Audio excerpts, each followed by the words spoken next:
todos, y en esta mañana quisiera compartir con ustedes algo que en realidad ha surgido hace un tiempo en Argentina. Una de las actividades que llevamos adelante es la edición de una revista cristiana para las asambleas desde Argentina, pero al que lo pida, y una revista cristiana que lleva 80 años de edición.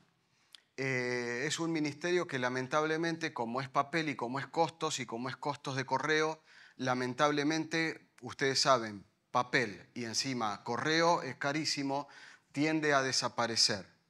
Y como colaborador de la revista me pidieron editorializar, hacer una editorial, y hablé un poquito del problema que tenían los ministerios cuando después de un tiempo, como hermanos de las iglesias responsables de hacer que los ministerios crezcan y no que pasen desapercibidos y vayan muriendo, porque luego lo que sucede es que los hermanos decimos, qué pena que ese ministerio no está más, qué lástima que tuvo que desaparecer, qué bien nos vendría que eso siga, pero mientras tanto mucho no hacíamos, ¿no? Y los ministerios se murieron en nuestras manos. Y eso motivó esta palabra que utilicé, resignificar.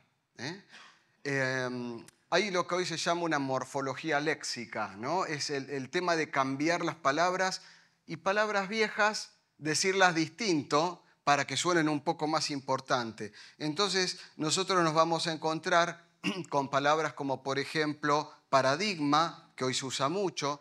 Vamos a encontrarnos con palabras, por ejemplo, la deconstrucción, ¿no? Todo se deconstruye para volver a construir. Hablamos de un recontrato. Bueno, nosotros hoy vamos a usar la palabra resignificar. El Señor resignificó nuestras vidas cuando nosotros, sin valer mucho, más que nuestros pesos, nuestro peso en una balanza para apenas 6, 7 elementos químicos que tiene nuestro cuerpo, Él resignificó nuestra vida. Él murió en una cruz para darnos valor a nosotros delante de Dios, para limpiar nuestro pecado, para quitar el pecado que había en nosotros y poder darnos la vida eterna. Y esta es una pequeña introducción para que si hay alguien en este auditorio que aún no se acercó a Cristo, al Señor Jesús, a decirle, Señor, yo reconozco en ti que eres mi Salvador, reconozco que has muerto en la cruz, reconozco que todo mi pecado y toda mi carga la llevaste tú en una cruz y me diste la vida eterna y el perdón, que hoy se pueda encontrar con el Señor Jesucristo. Pero también quisiera reparar en que hay, a medida que nos suceden a nosotros eventos en nuestras vidas, quizás un cumpleaños, quizás un fallecimiento, una pérdida física en la familia, quizás una graduación en los estudios, quizás un viaje, quizás conocer a personas nuevas, lo que nos trae a nosotros es resignificar las cosas que tenemos y aprender a darle valor a las cosas que tenemos, aprender a darle valor a nuestra relación con los demás, aprender a darle valor a nuestro conocimiento, aprender a darle valor a nuestra vida, aprender a que las cosas de pronto cambien. Y claro, a veces lo que llamamos el statu quo es muy cómodo porque cuando todo está tranquilo estamos cómodos. Pero cuando tiembla el piso y las cosas cambian de golpe, ahí hay que saber movernos, ¿eh? Así que hay eventos que pueden marcar definitivamente un antes y un después. Y a mí me quisiera empezar, si los chicos de la mesa de video tienen listo, a introducirnos en este tema con un pequeño video, apenas 2 minutos. Miren qué interesante.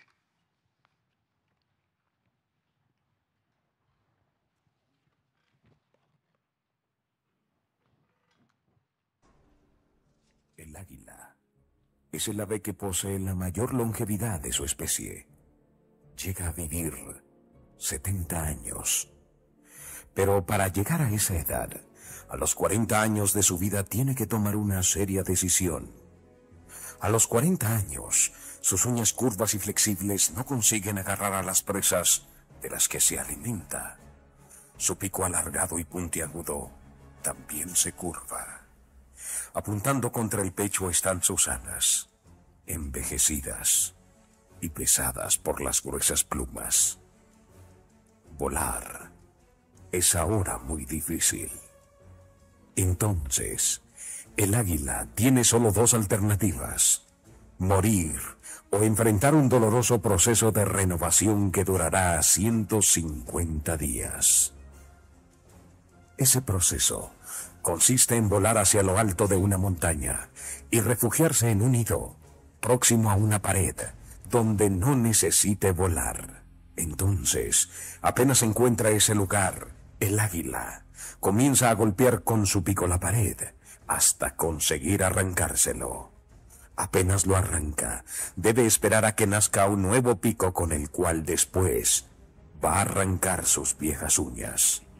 Cuando las nuevas uñas comienzan a nacer, prosigue arrancando sus viejas plumas y después de 5 meses sale victorioso para su famoso vuelo de renovación y de revivir. Y entonces dispone de 30 años más.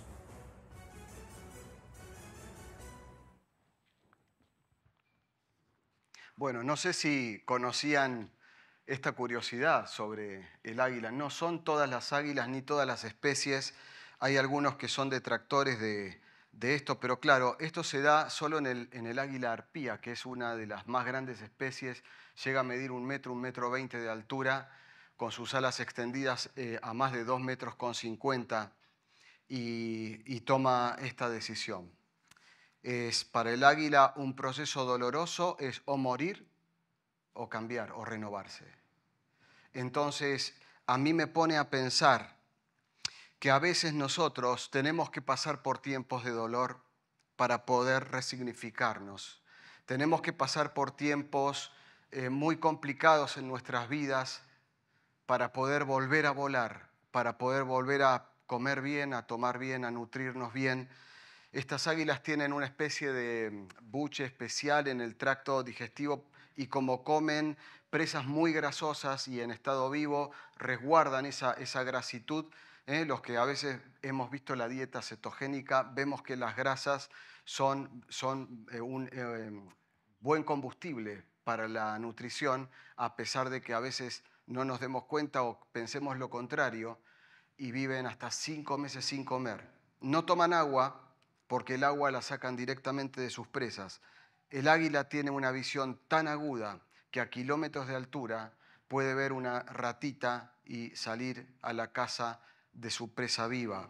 Y miren, aunque a nosotros a veces nos duela un poco el cambio, a veces hay tiempo de resignificar nuestra vida, hay tiempo de dolor, hay tiempo para rejuvenecernos, para ampliar nuestros límites, que muchas veces nos autoimponemos límites.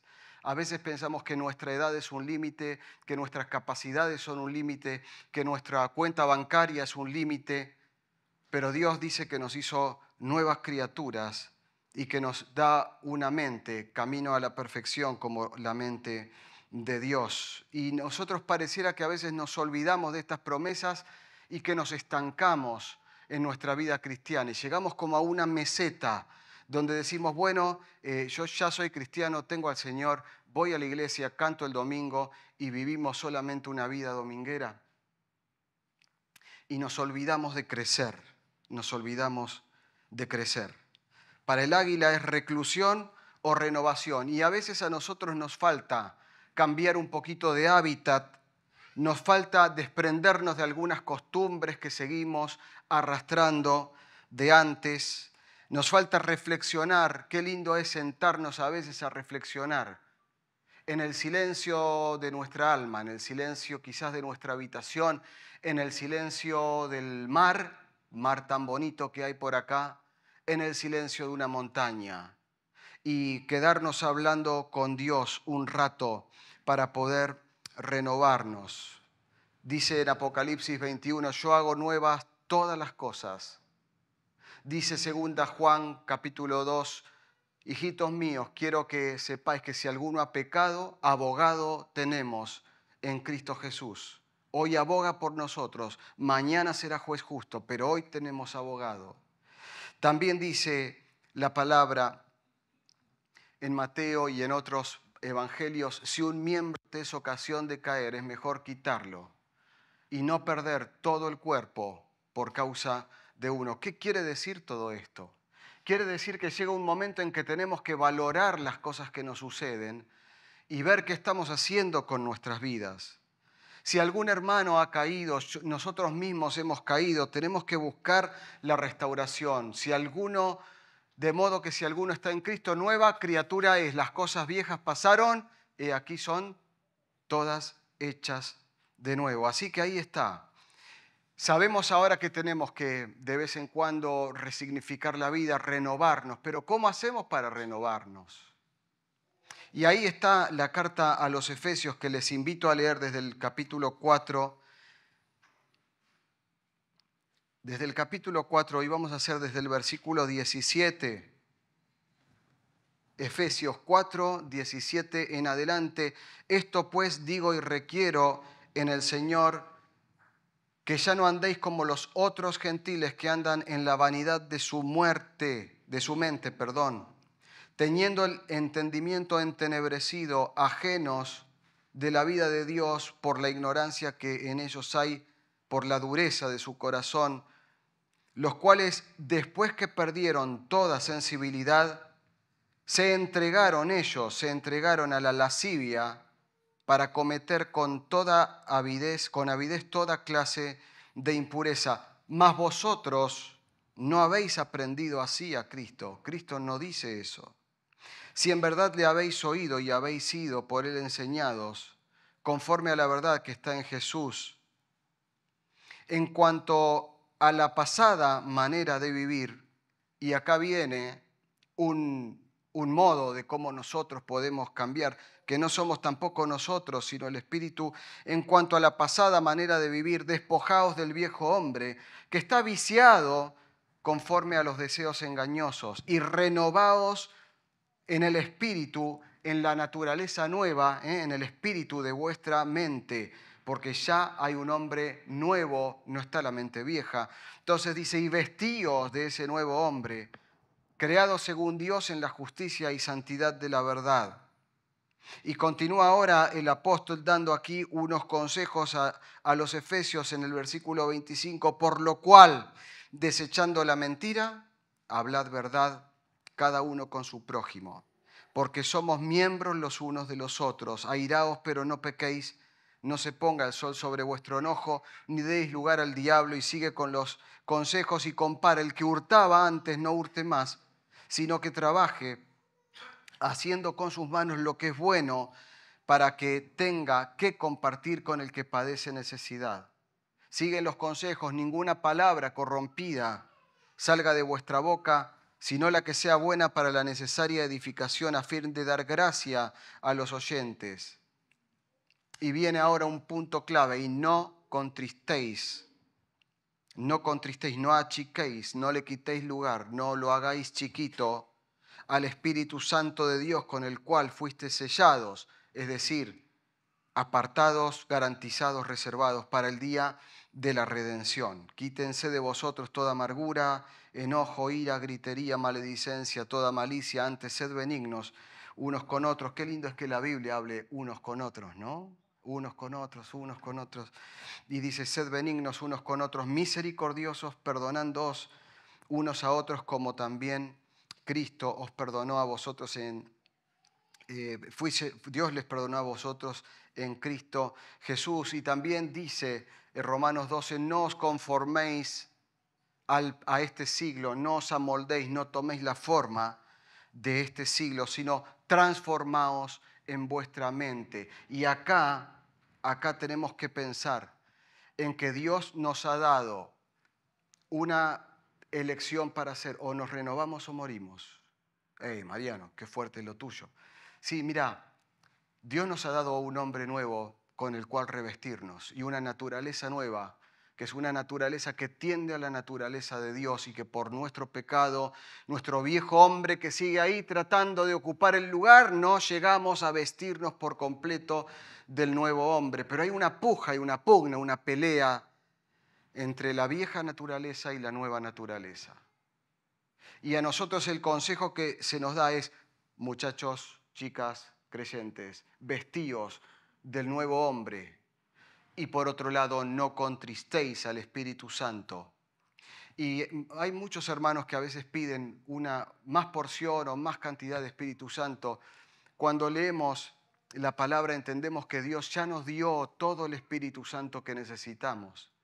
Es que ahora Dios también nos da la libertad de, con nuestra voluntad, darle llenura o plenitud al Espíritu Santo para que ese pneuma, ese espíritu, ese aire, ¿no?, nos llene por completo, o que al revés nuestro viejo hombre se llene en nosotros y contriste y comprima al Espíritu Santo en nosotros. Como sea, acá se nos habla de una renovación.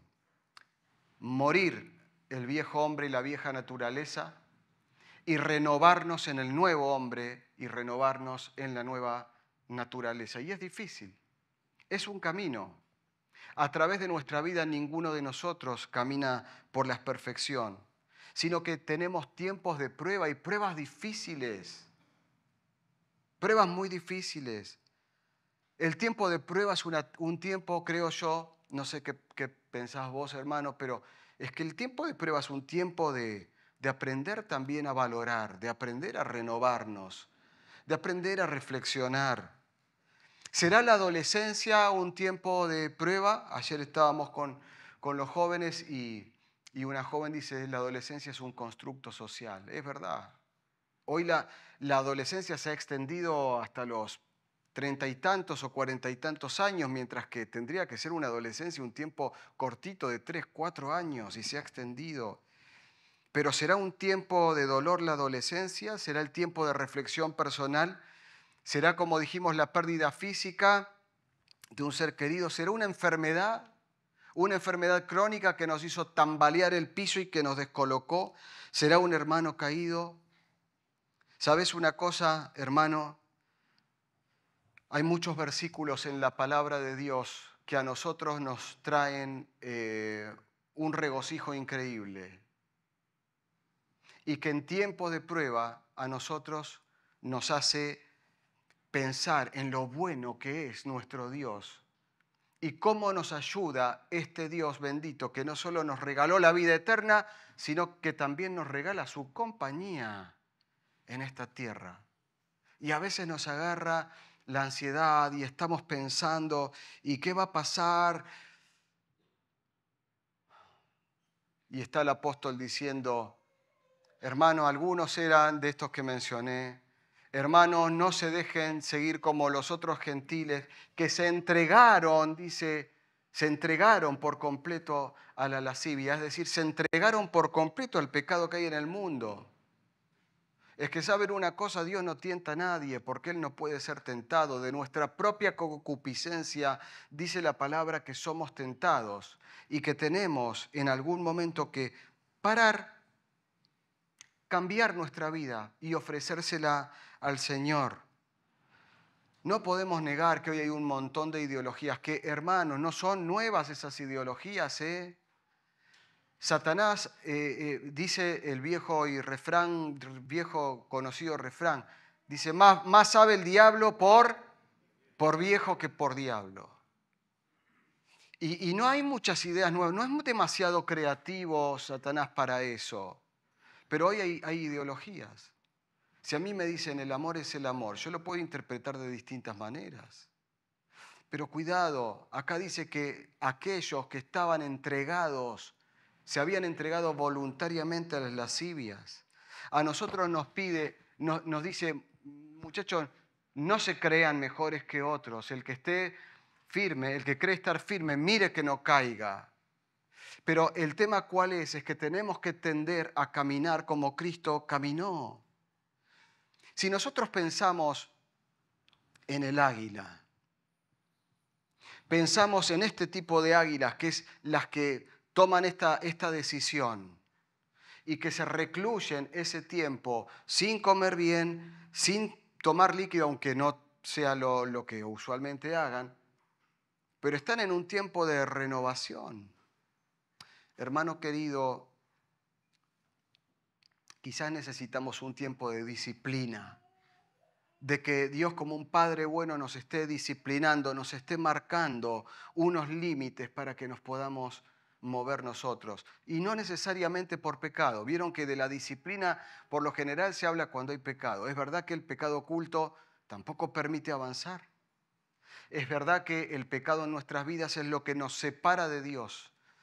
Y gracias a Dios que su sangre sigue teniendo poder para lavar y limpiar uno y otro pecado. Pero es que a veces nos tocan situaciones donde necesitamos disciplina y no necesariamente por pecado. Miren qué lindo y qué poderoso es los versículos de 2 Corintios, capítulo 4 y versículo 7.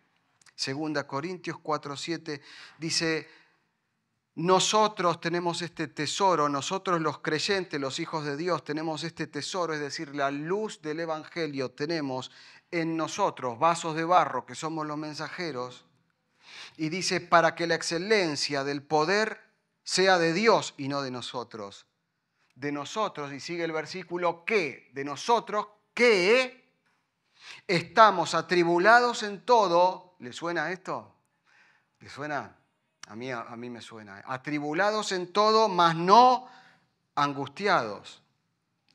En apuros, ¿le suena esto, estar en apuros? Mas no desesperados. Perseguidos, mas no desamparados. Derribados, pero no destruidos. Llevando en el cuerpo siempre, por todas partes, la muerte de Jesús, es decir, la negación del yo. Rubén nos hablaba en Pascuas de la muerte, ¿no? ¿Cómo murió la muerte? Rubén o Raúl, no me acuerdo ahora, pero... Y dice, para que también la vida de Jesús se manifieste en nosotros. Pero hay otros versículos preciosos que a mí me han ayudado mucho. Cuando uno tuvo que estar recluido a veces en algún tiempito de silencio, pensando muchas cosas, hablando con Dios, respetuosamente preguntándole a Dios y diciéndole a Dios, ¿qué fa? ¿Qué pasa? Y dice Salmo 55, echa sobre Jehová tu carga y él te sustentará. Mirá cómo sigue, no dejará para siempre caído al justo. Cuando estamos en prueba, hermano, hermana, y necesitamos ser renovados por el Señor y revestidos del nuevo hombre más que nunca, dice, no dejará para siempre caído al justo. Hermano, hermana, usted que pasa por una necesidad, yo que paso por una necesidad, usted que está angustiado, atribulado, derribado, pero no para siempre, podemos confiar en estas promesas. En Lamentaciones dice que el Señor no desecha para siempre. Dice, antes, si aflige, también se compadece, según la multitud de sus misericordias, porque Él no aflige por voluntad propia, voluntariamente. Y nosotros podemos salir de esto siendo renovados.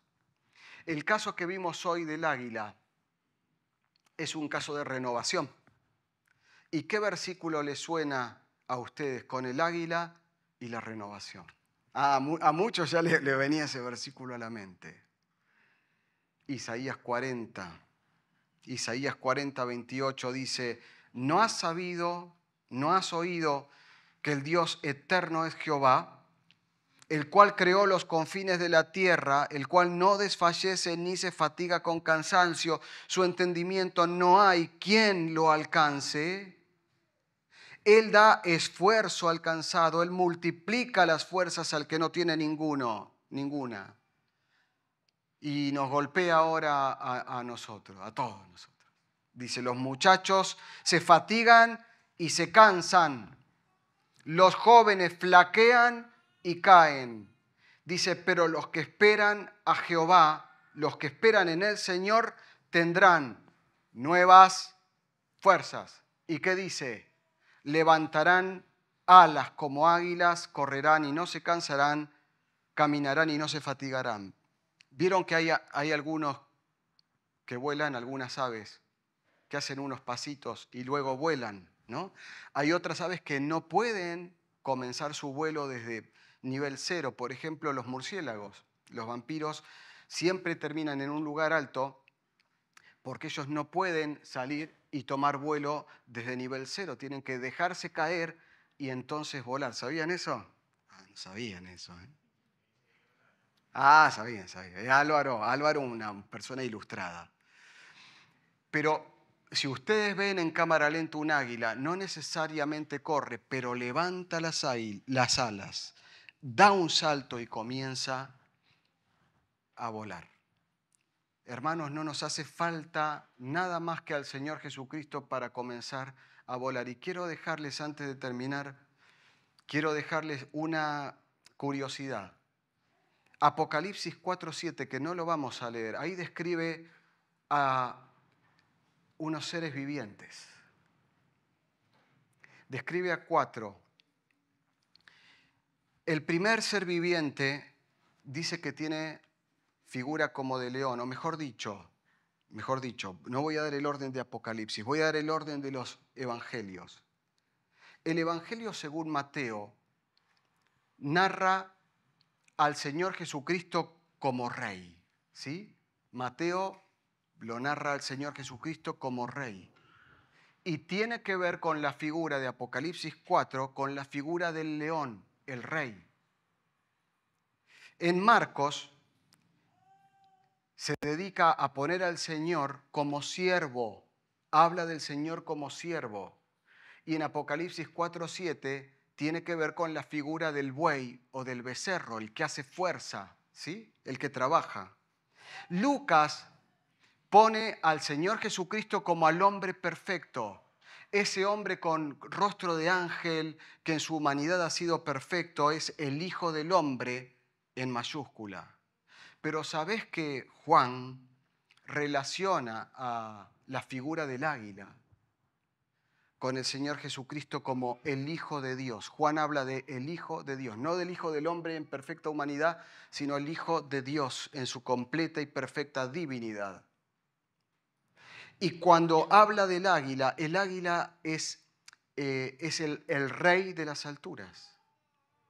El águila es el ave que más alto vuela, el que más tiempo vive, el que presas más grandes puede agarrar, el que todo lo ve, el que todo lo sabe, al que no se le escapa un detalle, es el que está con Dios en las alturas, es el que gobierna, el que reina desde las alturas, es el águila. Y nosotros hoy podemos encontrarnos renovados, con fuerzas como de águila, porque el Señor murió por nosotros y nos trajo salvación. Él es el que resignificó nuestra vida y que la sigue resignificando. Hermano, hermana, Satanás va a estar, el enemigo de nuestras almas, va a estar tratando de tirarnos para abajo y reforzando esa fuerza de gravedad, mientras que el Señor nos quiere llevar a las alturas junto con el Padre.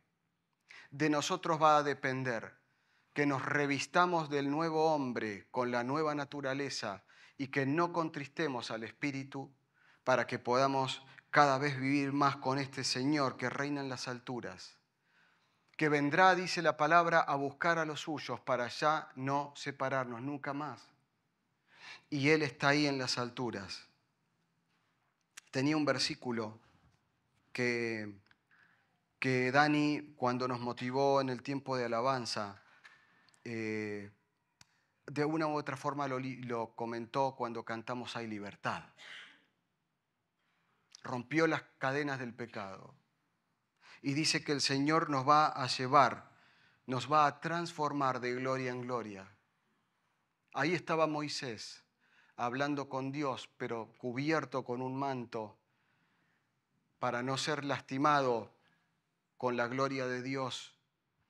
Y dice, por tanto nosotros todos mirando a cara descubierta hoy, pero como por un espejo, la gloria del Señor, somos transformados de gloria, en la misma imagen, como por el Espíritu del Señor. Y no es demagógica esta frase de gloria en gloria.